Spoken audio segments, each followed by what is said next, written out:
En los dispositivos de almacenamiento del computador se almacenan en forma temporal y permanente los programas o datos que son manejados por las aplicaciones que se ejecutan en estos sistemas. Esa es la introducción. Te hago un énfasis. Anteriormente las computadoras utilizaban discos duros en donde se almacenaba toda la información, pero pues obviamente estas capacidades eran muy pequeñas.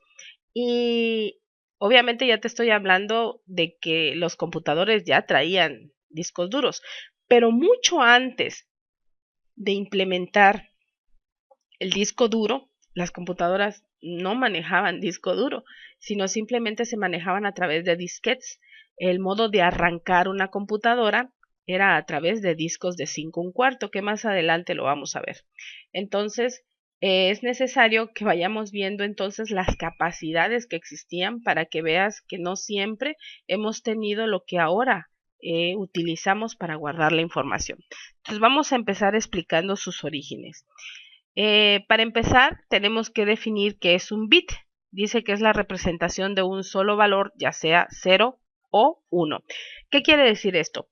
La computadora no entiende palabras, no entiende números, no entiende letras. Lo único que entiende son dos valores, el valor 0 y el valor 1, que realmente el 0 significa negativo y el 1 significa positivo.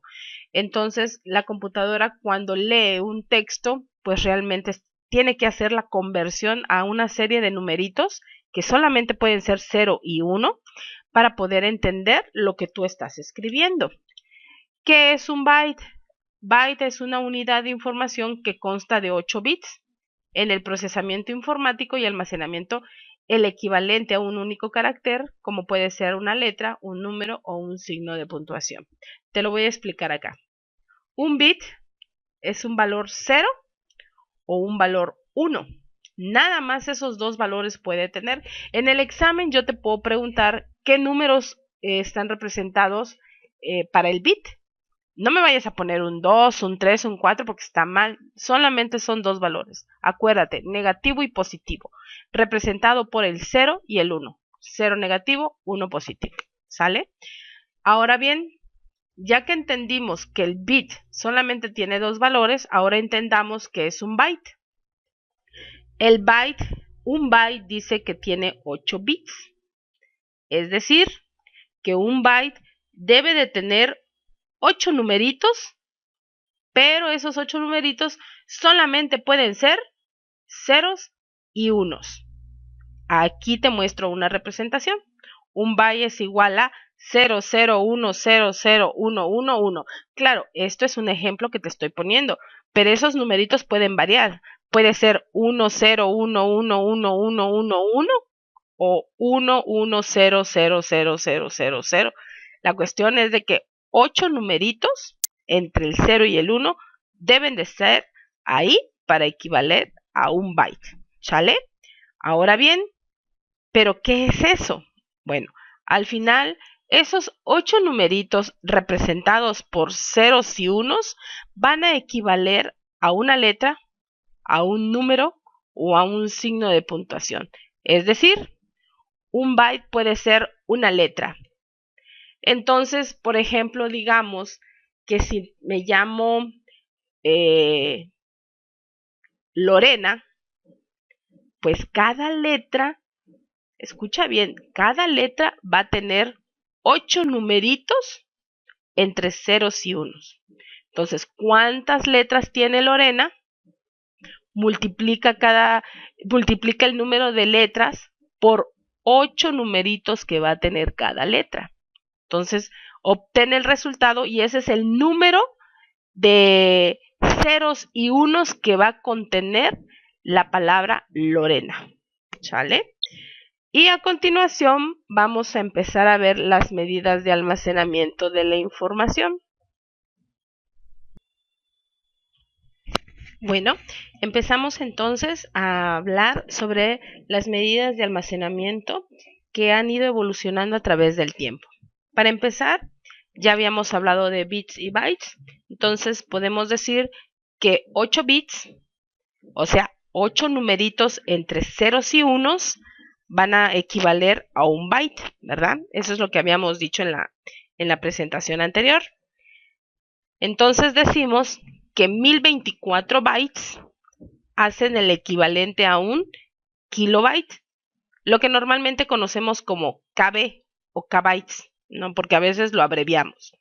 1024 kbytes o kilobytes, como le quieran llamar, hacen un total de 1 megabyte o el famoso MB, o como normalmente le llamamos un mega, ¿verdad?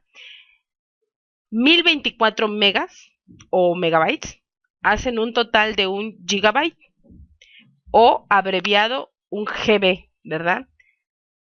Y actualmente pues ya manejamos otro tipo de capacidades porque ya decimos que 1024 gigabytes, pues ya entonces adquirimos un terabyte. Actualmente los discos duros tienen esta capacidad.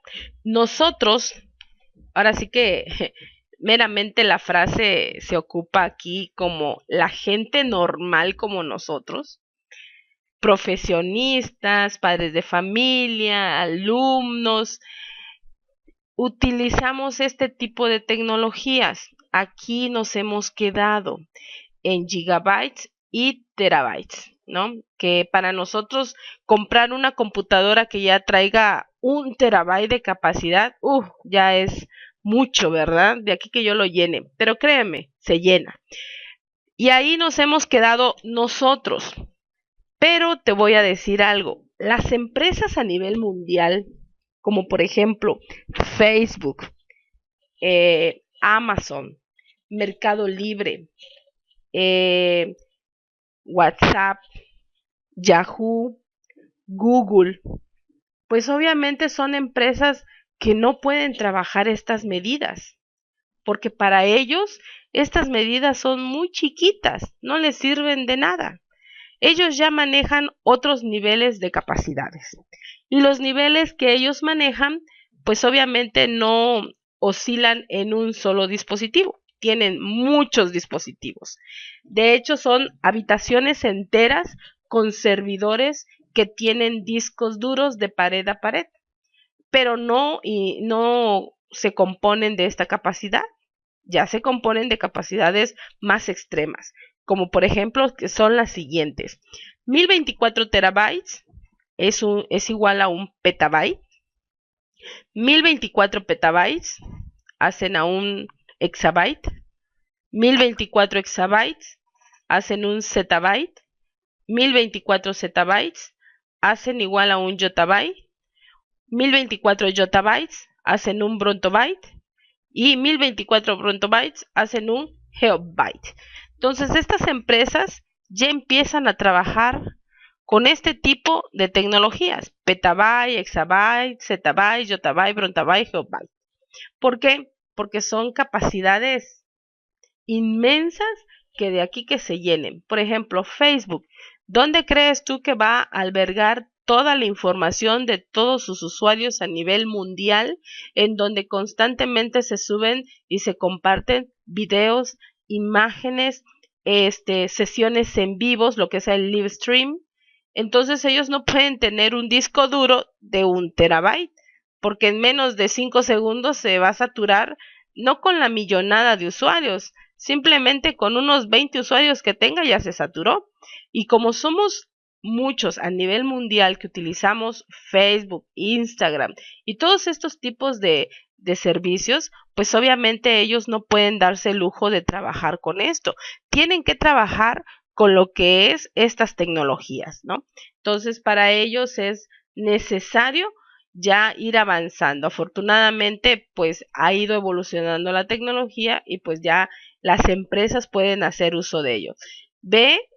Quiero que observes dónde estamos nosotros. Estamos aquí en terabyte y las empresas mundiales, como te vuelvo a repetir, Facebook, Instagram, Google sobre todo, pues ya manejan todas estas tecnologías, ¿sale?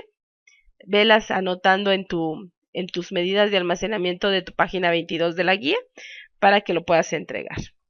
Vamos a explicar los tipos de dispositivos de almacenamiento. Existe la clasificación que viene siendo memoria ROM, memoria RAM y las memorias auxiliares. La memoria ROM significa Read Only Memory, o sea, memoria de solo lectura, que solamente me va a servir para que la computadora vaya y lea lo que de fábrica está grabado en esa memoria, que son instrucciones de arranque. Nosotros no podemos modificarla porque es de fábrica, te vuelvo a repetir. Son instrucciones específicamente para encendido de la computadora, para cargar el sistema operativo, para identificar los dispositivos conectados y demás. No podemos hacer ninguna modificación. La segunda memoria es la memoria RAM. La memoria RAM significa Random Access Memory, o sea, memoria aleatoria o de acceso aleatorio. Esto quiere decir que es una memoria que se puede reescribir constantemente. Y ustedes dirán, pero si yo no la reescribo, si la reescribes cada vez que utilizas una aplicación en tu computadora, cuando accesas a internet, cuando vas a escuchar música, cuando quemas un CD, cuando ves una presentación, cuando estás trabajando en Word, Excel o PowerPoint, cuando estás utilizando esas aplicaciones, tú estás escribiendo en la memoria RAM. Claro, no lo haces tú, lo está haciendo la computadora a través del manejo de estas aplicaciones, ¿no? Y en cuanto tú dejes de utilizar esas aplicaciones, pues obviamente se quitan de la memoria. Por eso decimos que es de acceso aleatorio, porque constantemente se está accesando y es aleatorio, ¿no? Y por último, las memorias auxiliares. Este tipo de memorias, pues ya son dispositivos externos que nos van a servir para poder almacenar la información. Esta es la clasificación oficial, pero existe una subclasificación que vienen siendo las memorias auxiliares. Las vamos a dividir en 3 tipos, que son los dispositivos magnéticos, los dispositivos ópticos y por último las tarjetas de memoria. Y te voy a dejar un video en donde te voy a enseñar físicamente estos dispositivos para que los conozcas.